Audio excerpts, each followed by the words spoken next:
Velkommen! I'm John Denor, and this is Goblin Points, a podcast covering MCDM, the MCDM community, and whatever else MCDM related. We're officially out of November, and it's time for the first monthly Roundup. Let's jump right in.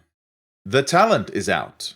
It's been ready for release for a while, almost a year I think, but several other issues has pushed the release back multiple times, and the ultimate obstacle was getting the right art for the product. Having finally landed on something that felt right, the Talent was released. The Talent brings psionics and manipulating the world around you with your thoughts and determination. The class uses its own system for casting spells called Manifesting Powers. Instead of having a limited number of spell slots per long rest, you manifest new powers as long as you can roll well. Whenever you manifest a power, you roll a die to see if you take on strain. The more powerful the power, the higher the difficulty to manifest it, and the higher the chance you take on strain. The more strain you take on, the more side effects you're going to experience, disadvantages to rolls, having your speed limited, having your health limited, and if you don't stop, you die. But that's only if you roll poorly. Roll well, and you'll be manifesting powers all day long.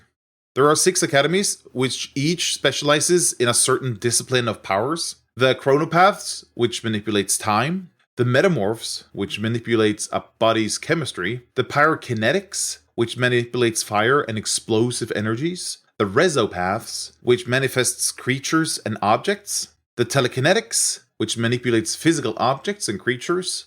And lastly, the Maverick, the 7th option, which doesn't belong to any academy, but hones their powers to become more powerful. You can watch the launch video on YouTube and pick up the Talent from the MCDM shop, both of which are linked in the episode description. I've also included a few other mentions of the Talent from around the web too. Seeing as it's almost a month since the release, homebrew content has already started to pop up for the Talent. User Kernel17 on Reddit has made a few retainers specifically for the Talent. Link to that can also be found in the episode description. Moving on to the RPG. This past month has been one of focus on the RPG. It's clear that more resources are assigned to the RPG, as there has been more updates in November alone than there has been for the rest of the year, I think. The next big thing on the calendar for the RPG is, of course, the crowdfunding campaign. The campaign launches on December 7th on BackerKit, and there will also be a video with Matt pitching the game to potential backers. This is much like what we've seen for past campaigns. There will not be any playable preview packet attached to the campaign. The amount of work that goes into creating, polishing, and finalizing such a packet is substantial and takes away time from development. Additionally, according to James, most backers don't even look at the preview packets before backing. The campaign will, however, include some 2-page spread examples. These are examples of art and layout on pages in the book, to give backers a feel of how the product will look in the end. While these examples have received a lot of work, they are of course not final and will probably change by the time the RPG releases. The campaign will allegedly include 2 core books, a rule book with all the rules to play the game, including a section for the director, and a monster book with the monsters and at least encounter building tools. There have been some mentions of stretch goals.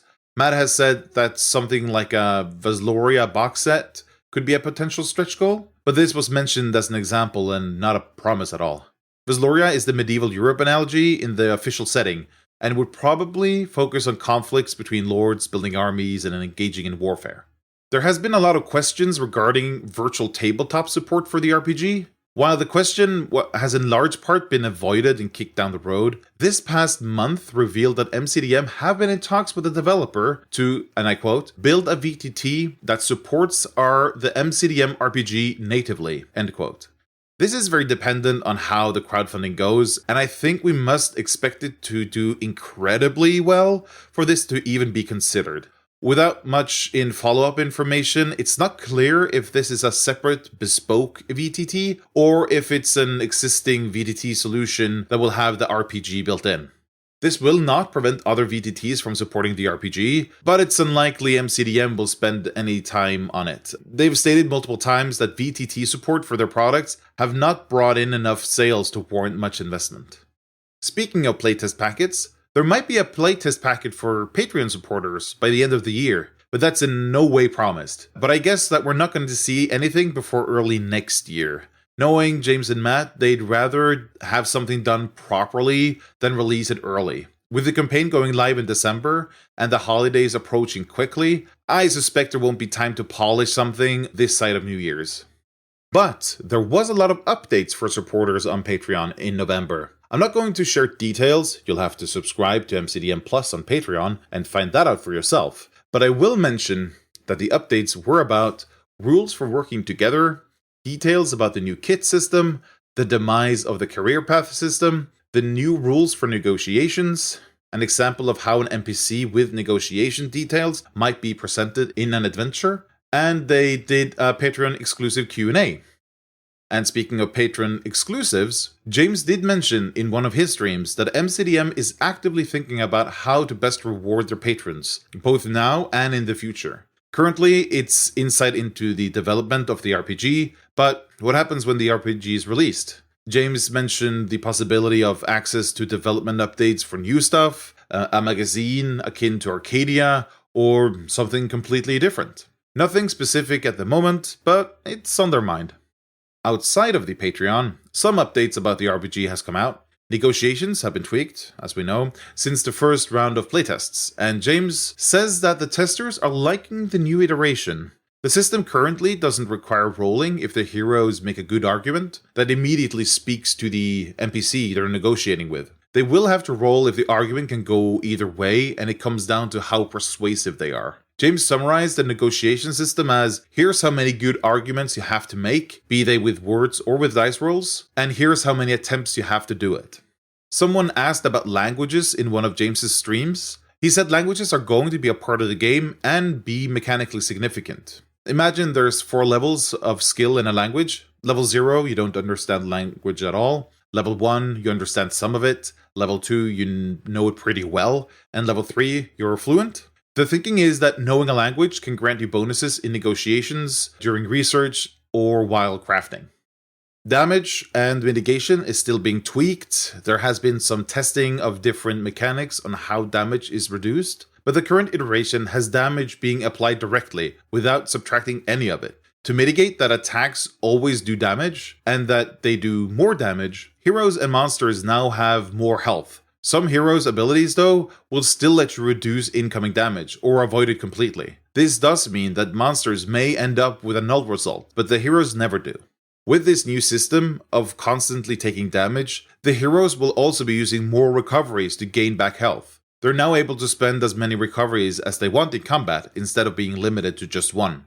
And the Conduit and Tactician can still do actions or maneuvers on their turn to let other heroes spend extra recoveries. At the moment, for example, the Conduit can use a free action to allow a hero to use a recovery. Minions have received some redesign, and at the moment they do not do static damage. Instead, they roll dice to do damage. They also don't make an attack as a group, but make individual attacks. James used an example of goblin minions, which might do 1d4 damage each. If there is a group of 5 goblin minions, the director rolls 5d4 and add them all up to calculate the damage. No bonuses, just numbers on the dice. Monsters in general have been getting some updates. They've not received too much focus up until now, but James has started looking at how to make the monsters more fun to run. The heroes also have resistance rolls to effects from enemies' attacks, while monsters will seldom roll resistance or have properties which limits effects from heroes. The exception is bosses, which might have forced move reduction or something similar. This ensures that bosses aren't too easily manhandled or overwhelmed. On a question on how armor is currently handled, James answered that armor is part of the kit the hero uses, and the kit modifies the stats of the hero. A kit like the Panther kit, think Conan the Barbarian with basically no armor, might grant a small health bonus, while the Shining Armor kit, think full plate Knighting Shining Armor, might grant a huge health bonus. Kits currently only grant static bonuses and no effects. So a kit will not have an effect that move targets or imbues temporary effects like setting a target on fire or freezing them. Kits do, however, grant a special ability which can be used once per encounter. The ability is supposed to evoke the fantasy of the kit, and is part of what differentiates kits from one another. Currently, kits are assigned one of 3 types. Martial, for heroes using weapons, supernatural for heroes using magic or psionics, and mixed, which are used by both. There might still be a possibility that something like a title can grant a caster access to a martial kit or a martial hero access to a supernatural kit. James also mentioned that non-weapon kits use implements like staves, wands, orbs, or books. He re-emphasized that kits are not only gear, but also a playstyle. So a caster kit is all about casting style. The kit might, for example, grant the hero the ability to hold an extra ward. You can bring multiple kits with you, and you're able to switch from one kit to another after resting. Magic items currently use the term supernatural items. Psionics and magic are both part of the core rules, but they are not the same. Supernatural items can either be magic or psionic, so a separate term is needed to refer to both types. Kits determine what kinds of supernatural weapons and armor a hero can wield, and the bonuses from items stacks with the bonuses from kits. So if you're using a kit which specifies it uses a medium weapon, and you start using a medium supernatural weapon, like a short sword that adds 1 damage to your attack, the bonuses of the supernatural sword is added to the bonuses of the kit. The supernatural items that you use can also grant effects, like a fire sword that sets targets on fire. A hero is not expected to find too many permanent supernatural items during their 10 levels of adventure, maybe a total of 3. But those supernatural items level up with the hero. So the higher level the hero is, the more power, bonuses, and effects they are able to get out of the supernatural item. For a hero at level 1, the sword adds 1 damage. But for a hero at level 3, the sword also sets targets on fire, for example. James confirmed on stream that powerful spells will most likely be exclusive to supernatural items. Spells to resurrect someone or to teleport anywhere in the timescape will be usable by anyone having access to an item with that effect. These items may be crafted by the heroes or bought from a merchant. Regarding crafting in general, it looks like crafting is going to primarily focus on one-use items, like a stick of resurrection that you break to resurrect someone, or alchemical bombs and other items with a limited number of uses before they expire. Moving on to classes. The current idea for core classes that are included in the core rulebook are the Tactician, the Reaver/Fury, whatever it ends up being called, the Shadow, probably the Conduit, maybe the Censor, and probably something mage-like or talenty. The Generalist Mage is most likely out in favor of more specialized casters, like an Elementalist. James said that he felt 6 classes is the minimum that should be included in the core rulebook. He also mentioned that the Censor class, as in someone who censors and is reminiscent of a paladin, has seen some preliminary work, but nothing substantial. It's still a ways away. Whichever classes ends up being core, there's going to be more classes. James expressed the hope that creating a new classes shouldn't be too difficult, and that a lot of classes should be published after the release of the RPG, both from MCDM and from other sources. There was also a video covering 2 of the core classes on YouTube. First, the Tactician. Matt presents the main ideas for the Tactician, the archetypical martial class. This is the RPG's version of a 5e fighter, but much more tactical. The Tactician helps their allies move and position themselves on the battlefield, and might even do some healing. Second, Mac talks about the Shadow, the sneaky operative that uses black ash magic to gain the upper hand in combat. This is the RPG's version of a 5e rogue, approximately, but even more sneaky. They use their magic to teleport around the battlefield, to position themselves, and to avoid damage. For both classes, Matt covers a few of their abilities, how they work, and how they've been used during play in MCDM's internal playtests. Link to the video is in the episode description. While the career path is dead, there are some pieces of the system that are still of interest, specifically incidents. They might end up in the past system, which describes a hero's background, before they became a part of the adventuring party. An incident is something significant that happened to a hero and grants a reward, favor, or advantage based on what happened. But there's also a disadvantage, some negative effect that lingers with the hero. James mentioned that if you don't want the effects from an incident, maybe you could just choose to start with a supernatural weapon instead. James has also, once again, confirmed that crafting and research will be part of the game. From what I understand though, these systems have not had any serious work put into them. James said he had some ideas, but nothing that's actually been tested yet. Also, it's official. It's not heroic to go shopping. The expectation is that it's mostly consumable supernatural items that are traded with merchants. You don't go buy a kit or a mundane weapon. If you want to switch out your mundane weapon, it just happens. No need to sell your old one and buy a new one. Shopping is not what the game is about. Moving on from the RPG, the revised Illrigger looks like it might be released by the end of the year. James answered a question on stream saying that it's going through layout and accessibility treatment. As we're moving through a season of holidays, more delays may happen, so it's not a definite promise.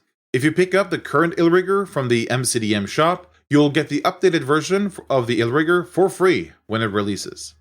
In time for Cyber Monday, MCDM released a Best of Arcadia bundle on Drive-Thru RPG with a massive discount. The bundle contained the first 20 issues of Arcadia, but by the time you're listening to this, both the discount and the bundle are gone. Sorry. On Reddit, user Kernel17, once again, has been sharing some fantastic retainers. The retainers are themed for the different planes of the timescape. So far, they've published 2 retainers for each of Arcadia, Primordius, and Hell. You can find a link to those in the episode description. I'm not going to cover it in detail here, but I've included a few links to mentions of MCDM around the web, if you find that kind of thing interesting. The links to those are also in the episode description. And that's it for November, a month that really reflected that the RPG is getting a lot of attention. And it also marks the end of D&D products from MCDM. The Talent was the last remnant of D&D materials that hadn't released. December will feature the crowdfunding campaign for the RPG, and I expect a little less news. Until next time, snakkes.